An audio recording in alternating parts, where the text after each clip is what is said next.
वो उनको देखते ही देखते ऊपर उठा लिया गया। आज की पहली तिलावत रसूलों के अमाल, उसका पहला बाब, पहली आयत से 11वीं आयत मुकद्दसा। आयत ताफलुस, मैं पहली किताब में वो सब बातें बयान कर चुका हूँ जो यीशु करता और सिखाता रहा, शुरू से लेकर उस दिन तक जिसमें वो रूह कुद्दस से अपने उन रसूलों को जिनको वो उसने चुन लिया था हुक्म देकर ऊपर उठा लिया गया।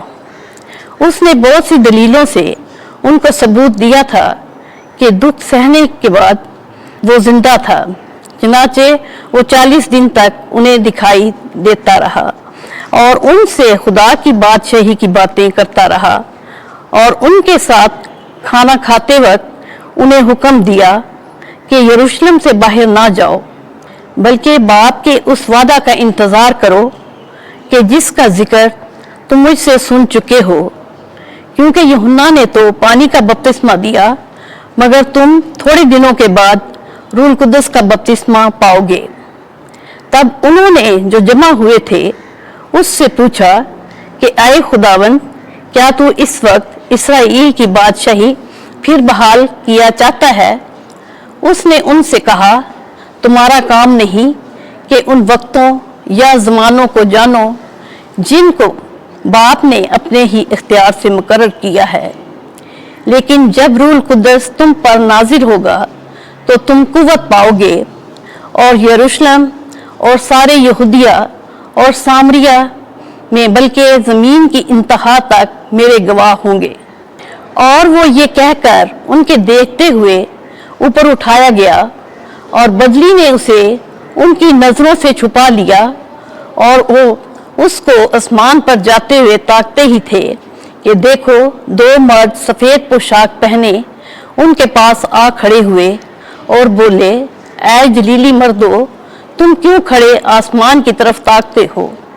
यही यीशु जो तुम्हारे पास से आसमान पर उठाया गया है, जिस तरह तुमने उसे आसमान पर जाते देखा उसी तरह फिर आएगा। पाक कलाम के पढ़े और सुने जाने पर खुदा की बरकत हो। ज़बूर 47 जमायती जवाब, हालेलुया। खुदा खुशी के नारे के साथ, खुदावंद तुरी की आवाज़ के साथ सऊद होता है। ऐ सब कौमों, तालियां बजाओ, खुदा के लिए खुशी की आवाज़ से ललकारो, क्योंकि खुदावंद मताल और महीब है, सारी ज़मीन पर शाह अजीम है। जमाती जवाब, हालेलुया। खुदा खुशी के नारे के साथ, खुदावंद तुरी की आवाज़ के साथ सऊद होता है। खुदा की हमद सराई करो, हमद सराई करो, हमारे बादशाह की हमद सराई करो, हमद सराई करो। जमाती जवाब, हालेलुया। क्योंकि खुदा तमाम ज़मीन का बादशाह है, खुदा का तराना गाओ, खुदा कौमों पर हुक्मरान है, खुदा अपनी तख्त मुक़द्दस पर बैठा है। जमाती जवाब, हालेलुया। उसे आसमान पर अपनी दाहिनी तरफ बिठाया। हमारे लिए आज की दूसरी तिलावत मुक़द्दस पौलुस रसूल का ख़त इफिसियों के नाम, उसका पहला बाब 17वीं से 23वीं आयात मुक़द्दसा। ऐ भाइयों, हमारे खुदावंद यीशु मसीह का खुदा जो जलाली बाप है, तुम्हें हिकमत और मुकाशफा की रूह बख्शे ताकि तुम उसको पहचान लो और तुम्हारे दिल की आंखें रोशन हो जाएं, ताकि तुम समझ लो कि उसके बुलावे में क्या ही उम्मीद है और उसके जलाल की वो मिरास जो मुक़द्दसों के लिए है क्या ही दौलत है, और हम मोमिनीन के लिए उसकी बड़ी कुदरत क्या ही कमाल है।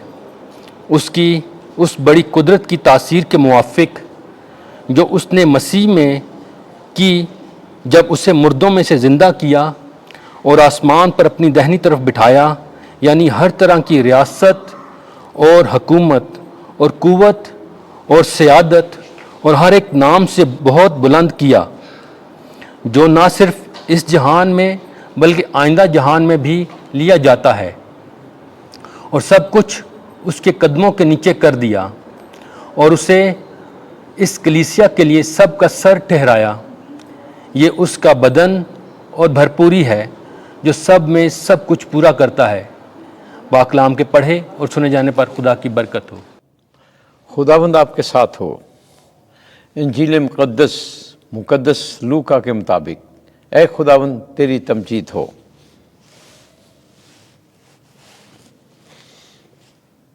24واں باب 46ویں سے 53ویں آیت تک۔ جب وہ ان کو برکت دے رہا تھا تو آسمان پر اٹھایا گیا۔ اس وقت یسوع نے اپنے شاگردوں سے کہا کہ یوں لکھا ہے کہ المسیح دکھ اٹھائے گا اور تیسرے دن مردوں میں سے جی اٹھے گا، اور یروشلم سے شروع کر کے سب قوموں میں اس کے نام سے گناہوں کی معافی کے لیے توبہ کی منادی کی جائے گی۔ تم ہی ان باتوں کے گواہ ہو۔ دیکھو، میں اپنے باپ کا موعد تم پر نازل کروں گا۔ جب تک تم اوپر سے قوت سے ملبس نہ ہو، شہر میں ٹھہرو۔ تب وہ ان کو باہر بیتنیا کی طرف لے گیا اور اپنے ہاتھ اٹھا کر ان کو برکت دی۔ اور ایسا ہوا کہ جب وہ ان کو برکت دے رہا تھا تو ان سے جدا ہو گیا اور آسمان پر اٹھایا گیا، اور وہ اسے سجدہ کر کے بڑی خوشی سے یروشلم کو واپس چلے گئے، اور بلا ناگہ ہیکل میں خدا کی حمد کرتے رہے۔ انجیل مقدس کے وسیلے سے ہمارے گناہ معاف کیے جائیں۔ اے مسیح تیری ستائش ہو۔